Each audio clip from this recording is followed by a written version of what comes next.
வணக்கம். இந்த இடெல்லாம் புலிகளின் பல சமர்க்கல வெற்றிகளிலும் கமாண்டோ தாக்குதலிலும் முக்கிய பங்கு வகித்திருந்த விக்டர் கவச எதிர்ப்பு படையினை பற்றி சுருக்கமாக பார்க்க போறோம். அதாவது இந்திய முன்னாள் இராணுவ தளபதி ஒருவர் ஈழத்தில் சண்டை செய்தபோது ஹாலிவுட் படத்தை நேரில் பார்த்தது போல் இருக்கும் என்று ஏன் கூறினார் என்பதையும், விக்டர் கவச எதிர்ப்பு படையணியின் வரலாறு என்ன, புலிகளின் இந்த படைப்பிரிவு பயன்படுத்திய ஆயுதங்கள் எவை உட்பட பல விஷயங்களை இந்த வீடியோவில் பார்க்க போறோம். ஸோ இந்த வீடியோ ஸ்கிப் பண்ணாம கட்சி பாருங்க. இந்த வீடியோ லைக் பண்ணுங்க. நம்ம சேனலை தெரிஞ்சுங்க, சப்ஸ்கிரைப் பண்ணலாம், சப்ஸ்கிரைப் பண்ணிருங்க. ஆர்பிஜி படை ஈழ ஆயுத போராட்ட வரலாற்றில் பல ஆயுதங்களை இராணுவத்துக்கு முன்பாக புலிகள் ஈழத்தில் அறிமுகம் செய்து வைத்தனர் என்பது வரலாறு. அதாவது multi barrel rocket launchers, RPG, SPG-9 என இந்த லிஸ்ட் நின்று கொண்டே செல்லும். எதிரியின் கவசப்படையை தாக்க புலிகள் பல விதமான ஆயுதங்களை பயன்படுத்தி இருந்தாலும் RPG-7 தான் அதில் முக்கியமான ஆயுதமாக இருந்தது. அதனால்தான் இந்த படை ஆரம்பத்தில் ஆர்பிஜியின் பெயராலே அழைக்கப்பட்டது. உலக போரியல் வரலாற்றில் AK-47 துப்பாக்கிக்கு அடுத்தபடியாக பிரபலமான ஆயுதம் RPG-7 என்று கூறலாம். குறிப்பாக புலிகள் போன்ற ஆயுத போராளி அமைப்புகளுக்கு RPG ஒரு முக்கிய ஆயுதம் தான். ஏனெனில் AK-47 போலவே இதன் விலை குறைவு, அதே போல பராமரிப்பும் எளிது. பொதுவாக RPG எதிரியின் கவச வாகனங்களை தாக்கத்தான் பயன்படுத்தப்படும். ஆனால் போர்க்களத்தில் பல படைகள் இதை பலவிதமாகவும் பயன்படுத்துவர். அதாவது புலிகள் RPG இராணுவ நிலைகளை தாக்கவும் பயன்படுத்தி வந்தனர். அதாவது கெரில்லா முறை தாக்குதலில் முதலில் இராணுவ நிலைகளை RPG கொண்டு தாக்கிய பின் அந்த அதிர்ச்சியிலிருந்து இராணுவ வீரர்கள் மீளத்திற்குள் புலிகள் தாக்குதலை நடத்தி முடிப்பார்கள். முதல் RPG போராளி புலிகள் கைகளுக்கு முதலாக RPG வந்தபோது அதை இயக்க திடகாத்திரமான போராளிகள் தேவை என்று எண்ணினர். எனவே இதற்காக முதலில் தேர்ந்தெடுக்கப்பட்ட போராளிதான் பிரிகேடர் சொர்ணம் அவர்கள் ஆவார். இவர்தான் புலிகளின் முதல் RPG சூட்டாளர். ஒரு வகையில் ஒட்டுமொத்தமாக சீலோன் தீவின் முதல் RPG சூட்டாளர் என்றும் இவரை குறிப்பிடலாம். ஏனெனில் நாம் ஏற்கனவே குறிப்பிட்டது போல RPG முதலில் ஈழ போராட்டத்தில் அறிமுகம் செய்து வைத்தவர்கள் புலிகள் தான். 1985 ஆண்டு யாழ் மாவட்ட சிறப்பு தளபதியாக இருந்த பண்டிதர் அவர்கள் இருந்த முகாமை இராணுவம் முற்றுகையிட்டு தாக்கியதில் அவர் வீரச்சாவடைகிறார். அப்பொழுது அந்த முகாமில் வைத்து RPG ஒன்று இராணுவத்தால் கைப்பற்றப்பட்டதாம். அப்போது அதன் பெயர் கூட இராணுவத்திற்கு தெரியாதாம். அந்த RPGயை இராணுவம் கொழும்புக்கு அனுப்பிய பின் தான் அதன் உண்மையான பெயர் என்ன, அதன் பயன்பாடு என்ன என்பதை இராணுவம் அறிந்து கொண்டதாம். இந்திய அமைதிப்படை காலம். இந்திய அமைதிப்படை காலத்தில் தான் புலிகள் RPGயை பெருமளவில் பயன்படுத்தும் வாய்ப்பு அவர்களுக்கு கிடைத்தது. இந்திய படைகளின் டாங்கிகள் மற்றும் APC கவச துருப்பு காவி வாகனங்களை தாக்க புலிகள் RPGயோடு சேர்த்து கன்னி வெடிகளை பெருமளவில் பயன்படுத்தி இருந்தனர். இதில் குறிப்பிடத்தக்கது, பின்பு வடமராட்சி பொறுப்பாளராக பதவி வகித்தவரும் கண்ணாடி வாசு அவர்களின் சகோதரருமான மேஜர் ஜேம்ஸ் அவர்கள் ஒரே ஒரு ராக்கெட் கொண்டு 2 இந்திய டாங்கிகளை அளித்தது. அதாவது அவர் ஒரு டாங்கை தாக்க அது பற்றி எரிந்து வெடித்து கொண்டிருக்கும் போது அதை கடந்து அருகிலே சென்ற மற்றொரு இந்திய டாங்கியும் தீப்பிடித்துக் கொள்கிறது. ஈழத்தில் நடந்த சண்டைகளில் பங்கெடுத்திருந்த முன்னாள் இந்திய இராணுவ தளபதி ஒருவர் பின்பு இதை பற்றி பேசும்போது, ஈழத்தில் சண்டை செய்த போது அவ்வப்போது கன்னியடியில் சிக்கி இந்திய டாங்கிகளும் கவச வாகனங்களும் காற்றில் பல அடி உயரே பறந்து பல்ட்டி அடித்து விழுமாம். அதை பார்க்கும் போது ஏதோ ஹாலிவுட் படம் ஷூட்டிங்கை நேரில் பார்ப்பது போலவே இருக்குமாம். அதாவது பல டன் எடை கொண்ட ஒரு டேங்கி காற்றில் பல அடி உயரே பறந்து கீழே வருவது பார்க்கும்போது பயமாகவும் வியப்பாகவும் இருக்குமாம். இதற்கான காரணத்தை கூறும்போது அவர், புலிகள் தங்களது கன்னிவெடியில் அளவுக்கு அதிகமான வெடிப்பொருட்களை பயன்படுத்தியதால் இலக்கு சரியாக தாக்கப்படும் போது அதன் தாக்கமும் அதிகமாக இருக்குமாம்.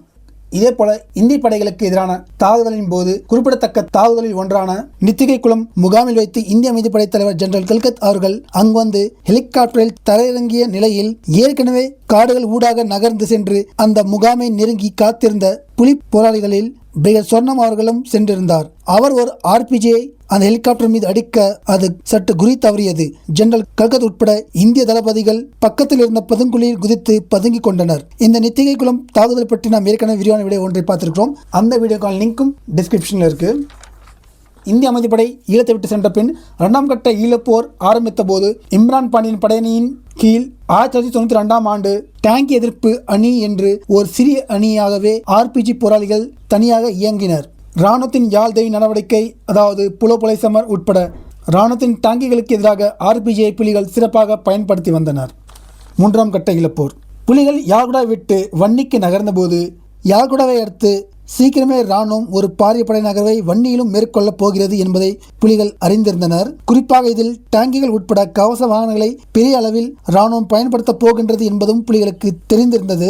அதாவது இராணுவம் தங்களது கவசப்படை பிரிவை புனரமைத்து பாரிய பயிற்சியில் ஈடுபட்டு வருகிறது என்பதையும் புலிகளின் புலனாய்வுத்துறை கண்டுபிடித்திருந்தது. இராணுவத்தின் இந்த பாரிய நடவடிக்கைக்கு பதிலடி கொடுக்கவும், குறிப்பாக அதன் கவசப்படையை உடைக்கவும் ஒழுங்கமைக்கப்பட்ட ஒரு சிறப்பு கவச எதிர்ப்பு படையணியின் தேவையை தலைவர் உணர்ந்து அதற்கான திட்டத்தை வகுக்கிறார். விக்டர் கவச எதிர்ப்பு படையணி. இந்த சிறப்பு படைக்கு சிறப்பு தளபதியாக லெப்டினன்ட் கேர்னல் அக்பர் அவர்கள் நியமிக்கப்படுகிறார். இவருக்கென தனி வரலாறு உண்டு. அதை பற்றியும் நாம் தனியாக வேறு வீடியோவில் பார்க்கலாம்.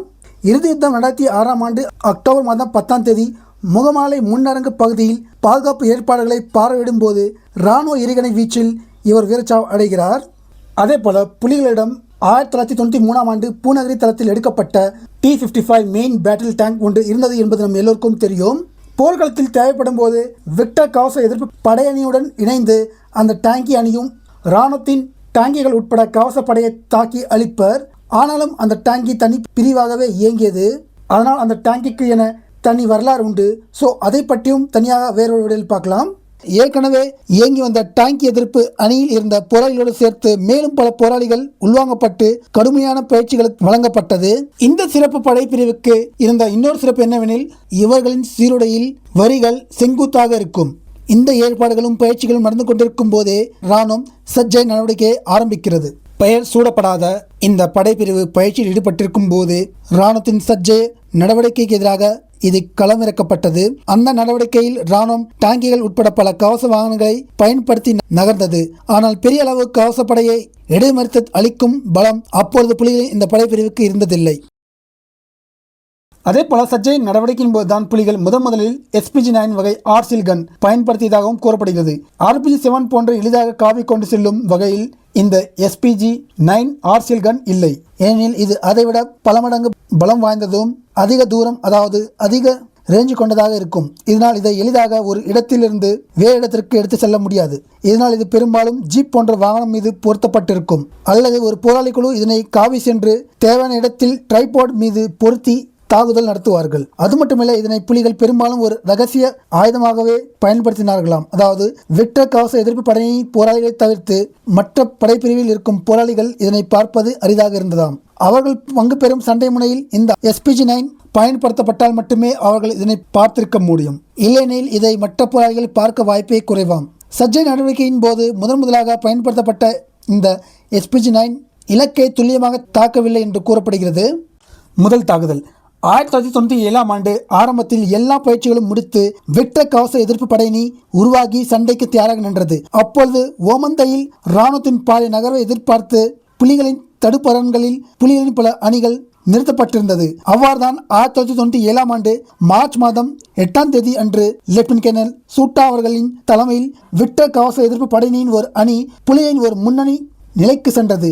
அங்கிருந்து வேப்போராளிகளின் வழிகாட்டுதலில் இராணுவத்தின் ஒரு காவல் அரண் பகுதியை இந்த அணி நெருங்குகிறது.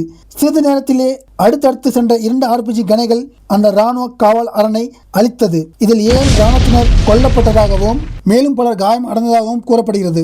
புலிகள் தரப்பில் எந்த இழப்புகளும் இன்றி நடத்தப்பட்ட இந்த தாக்குதல் தான் புதிதாக உருவாக்கப்பட்ட விக்டர் கவச எதிர்ப்பு படையணி நடத்திய முதல் தாக்குதல் என்று கூறப்படுகிறது. புலிகளை எதிர்பார்த்ததைப் போலவே 1997ஆம் ஆண்டு மே 13 அன்று அதுவரையிலும் இல்லாத அளவுக்கு சீலோன் வரலாற்றிலே மிகப்பெரிய இராணுவ நடவடிக்கையான ஜேசுகுரு நடவடிக்கை ஆரம்பமானது. வவுனியா ஓமந்தை ஊடாகவும் நெடுங்கேணி ஊடாகவும் என இருமுனையால் இராணுவம் நகரவை ஆரம்பிக்கிறது. வன்னி எங்கும் போர் சத்தங்கள். இராணுவம் முன்னேற போராளிகளும் புதிய வியூகங்களை அமைத்து இராணுவத்தை இடைமறித்து எதிர் சமர் புரிந்து வந்தனர். முன்னேறி வரும் இராணுவ தாங்கிகள் மற்றும் இதர கவச வாகனங்களை விக்டர் கவச எதிர்ப்பு படையணி தாக்கி அழித்து கொண்டும் சேதமாக்கி கொண்டே இருந்தது. விரைவாகவே இந்த சமர் முடிந்துவிடும் என்று இராணுவம் எதிர்பார்த்த நிலையில் வியக்க வைக்கும் வகையில் குறைந்த வளங்களை வைத்துக் கொண்டே புலிகள் இராணுவத்தை பல முனையில் சமாளித்து வந்தது இராணுவத்தை அதிர்ச்சிக்குள்ளாக்கியிருந்தது. அதாவது அவர்கள் எதிர்பார்த்ததை விட சண்டை நீண்ட நாட்கள் நடந்தது. ஓமந்தை, தாண்டிக்குளம், இரும்பைக்குளம், பெரியமடு, புளியங்குளம் என போர்க்களம் விரிந்து கொண்டே சென்றது. விக்டர் கவச எதிர்ப்பு படையணியை பொறுத்தவரையில் ஜேசுகுரு எதிர் சமரில் அதிக இழப்புகளை சந்தித்த படைப்பிரிவுகளில் இதுவும் ஒன்றாகும். ஆனாலும் ஒரு பக்கம் RPG போராளிகள் வீரச்சாவு அடைந்தும் காயமடைந்தும் களத்தை விட்டு விலக, அதே சம நேரத்தில் புதிய போராளிகளும் உடனுக்குடன் RPG பயிற்சியினை முடித்து அந்த இடங்களை நிரப்பிக் கொண்டிருந்தனர். குறிப்பாக புளியங்குளத்தில் பிரிகேட் தீபன் அவர்கள் தலைமையில் போராளிகள் ஒரு வியக்க வைக்கும் தடுப்பு சமரை நடத்தி இராணுவத்தை பல மாதங்கள் திணறடித்தனர். அப்பொழுது பல முறை டாங்கிகளை காப்பாக பயன்படுத்தி கொண்ட இராணுவம் புலிகளின் காவலரணை ஊடறுத்து உள்ளே வரும். அப்போதெல்லாம் ஆர்பிஜி கமாண்டோ போராளிகள் பலமான அடி கொடுத்து அவர்களை அடித்து விரட்டி விடுவார்கள். அதே போல பல வேளைகளில் ஆர்பிஜி போராளிகள் ரகசியமாக புலிகளின் மண் அணையை தாண்டி சென்று இராணுவ டாங்கிகள் புலிகள் காவல் அரணை நெருங்கும் முன்பே எதிரியின் இடத்தில் வைத்து தாக்குதல் நடத்தி அவர்களை தடுத்து நிறுத்தி விடுவார்கள். ஜேசுகுரு எதிர் சமரம் நடந்து கொண்டிருக்கும் போதே புலிகள் ஓயாதலைகள் 2 இராணுவ நடவடிக்கையை நடத்தி கிளிநொச்சியை மீட்டெடுத்தனர். இந்த சமரிலும் புலிகளின் முற்றுகையை உடைத்து பரந்தன் தளத்துடன் விநியோக தொடர்பினை ஏற்படுத்த இராணுவம் டாங்கிகளை பயன்படுத்திய போதும் ஆர்பிஜி கமாண்டோ போராளிகள் இராணுவத்தின் எல்லா முயற்சிகளையும் முறியடித்திருந்தனர். கமாண்டோ தாக்குதலில் ஆர்பிஜி போராளிகள். புலிகளின் கமாண்டோ பிரிவை பொறுத்தவரை விக்டர் கவச எதிர்ப்பு படைப்பிரிவிலிருந்து தான் அதிக அளவு போராளிகள் தேர்வு செய்யப்படுவார்கள் என்று கூறப்படுகிறது. ஏனெனில் கட்டுநாயக்கா, சீனங்குடா, அனுராதபுரம் போன்ற கமாண்டோ தாக்குதல்களில் பெரிய இலக்குகளை விரைவாக தாக்கி அளிக்க கவச எதிர்ப்பு ஆயுதங்கள், அதாவது ஆர்பிஜி போன்ற கவச எதிர்ப்பு ஆயுதங்கள் பயிற்சி பெற்ற போராளிகளின் தேவைதான் அதிகமாக இருக்கும். அதே போல தரை சண்டைகளின் போதும் கமாண்டோர்களாக தேர்வாகி செல்லும் ஆர்பிஜி போராளிகள் இராணுவத்தின் பலமான காவல் அரணை விரைவாக உடைத்து தரை தாக்குதல் அணிகள் உள்ளே செல்ல பாதையை உருவாக்கி தருவார்கள். இதனால் இயற்கையாகவே விக்டர் கவச எதிர்ப்படையினையை சேர்ந்த போராளிகள் கமாண்டோ தாக்குதலில் அதிக அளவில் தேர்வாகி கொண்டிருந்தனர். ஆணையரவு சமர். வரலாற்று சிறப்புமிக்க ஆணையரவு சமரின் போதும் இத்தாலியில் ஊடறுத்து A9 கண்டி வீதியை இடைமறித்து நின்ற 1200 போராளிகளில் தளபதி இளங்கிரன் அவர்கள் தலைமையில் விக்டர் கவச எதிர்ப்பு படையினை சேர்ந்த ஒரு பெரிய அணி ஒன்று இணைக்கப்பட்டிருந்தது. ஏனெனில் புலிகள் எதிர்பார்த்தது போலவே இத்தாவில் பாக்ஸை உடைக்க இராணுவம் பெரிய அளவில் டாங்கி உட்பட பல கவச வாகனங்களை பயன்படுத்தியிருந்தது. இந்த ஆணையரவு சமரின் போது இராணுவம் ஏப்ரல் 10 அன்று நடத்திய மிகப்பெரிய சமரிலும் பாரிய அளவு டாங்கிகளை பயன்படுத்தப்பட்டது. இதை பற்றி நாம் ஏற்கனவே விரிவாக ஒரு வீடியோவில் பார்த்திருக்கிறோம். அந்த வீடியோக்கான லிங்க்கும் டிஸ்கிரிப்ஷனில் இருக்கு. இந்த பாரிய தாக்குதலை புலிகள் முறியடிப்பதிலும் விக்டர் கவச எதிர்ப்பு படையினின் பெரிய பங்கிருந்தது. அது மட்டுமல்ல, இத்தாலியில் சண்டை களத்தில் இராணுவத்தின் கவச படை பிரிவுக்கு விக்டர் கவச எதிர்ப்பு படையினி போராளிகள் ஏற்படுத்திய பாரிய அழிவின் விளைவாகவே ஏப்ரல் 21 அன்று எக்கச்சி ஆணையரவு தளங்கள் மீதான புலிகள் நேரடி தாக்குதல் வெற்றி கண்டு ஆணையரவு தளம் புலிகள் வசமானது. ஏனெனில் இதற்கு முன்பு புலிகள் இதே போன்ற எக்கச்சி ஆணையர் மீது நேரடி தாக்குதலை நடத்திய போது இராணுவம் தங்களது கவசப்படையை வைத்து புலிகளின் தாக்குதலை முறியடித்து புலிகளை பின்வாங்க செய்திருந்தது. ஆனால் ஏப்ரல் 21 அன்று புலிகள் 2வது முயற்சி செய்த போது ஏற்கனவே இத்தாலியில் புலிகளிடம் பலத்த அடி வாங்கியிருந்த இராணுவத்தின் கவசப்படையினை கெடுதல் செயலிழந்திருந்தது. இதனால் புலிகள் 2வது முயற்சி வெற்றி கண்டது. இதனைத் தொடர்ந்து முகமாலை பகுதியில் இராணுவம் அடிக்கடி டாங்கி உதவியோடு முன்னேற முயற்சி செய்து கொண்டேதான் இருந்தது. அப்போதெல்லாம் விக்டர் கவச எதிர்ப்படையினை சேர்ந்த போராளிகள் இராணுவ டாங்கிகளை அழுத்தும் சேதங்களை உண்டாக்கியும் அவற்றை பின்வாங்க செய்து விடுவர். உதாரணமாக தீச்சுவாலை எதிர் சமர், கீனி ஈரா போன்ற பல இராணுவ நடவடிக்கைக்கு எதிரான எதிர் சமரில் விக்டர் கவச எதிர்ப்பு படையினி இராணுவத்தின் கவச படைப்பிரிவுக்கு பலத்த சேதங்களை உண்டாக்கியிருந்தது. விக்டர் கவச எதிர்ப்படையினி பயன்படுத்திய ஆயுதங்கள். விக்டர் கவச எதிர்ப்பு படையினி பல வகையான ஆயுதங்களை பாவித்தனர். இதில் சில இராணுவத்திடமிருந்து கைப்பற்றப்பட்டது, சிலர் புலிகள் சர்வதேச ஆயுத கள்ள சந்தையில் வாங்கியது. இதில் லைட் ஆன்டி டேங்க் வெப்பன்ஸ், அதாவது மேன் போர்ட்டபிள் என்று கூறப்படும் தனியாக ஒரு போராளி சுமந்து செல்லும் லகு எடை கொண்ட ஆயுதங்களும், ஆர்சிஎல், அதாவது நாம் முன்பு குறிப்பிட்டிருந்தது போல உருவத்திலும் எடையிலும் பெரியதாக இருக்கும் ரீகாயில்லெஸ் கன் ஒரு குழு அல்லது ஜீப் போன்ற வாகனத்தில் பொருத்தப்பட்டு பயன்படுத்தப்படும். இதில் புலிகள் பெரிய அளவில் பயன்படுத்திய light anti tank weapons Russia தயாரிப்பு RPG-7, சீன தயாரிப்பு டைப் 69. இது ரஷ்யாவின் RPG-7ஐ காப்பி எடுத்து சீனா தயாரித்து வருகிறது. அதே போல ரஷ்யா தயாரிப்பான RPG-22, சீன தயாரிப்பு PF-89, அமெரிக்கா தயாரிப்பான M141, அதே போல ரஷ்யா தயாரிப்பு RPO-ASML, ஸ்வீடன் தயாரிப்பு கார்ல் கஸ்டவ்.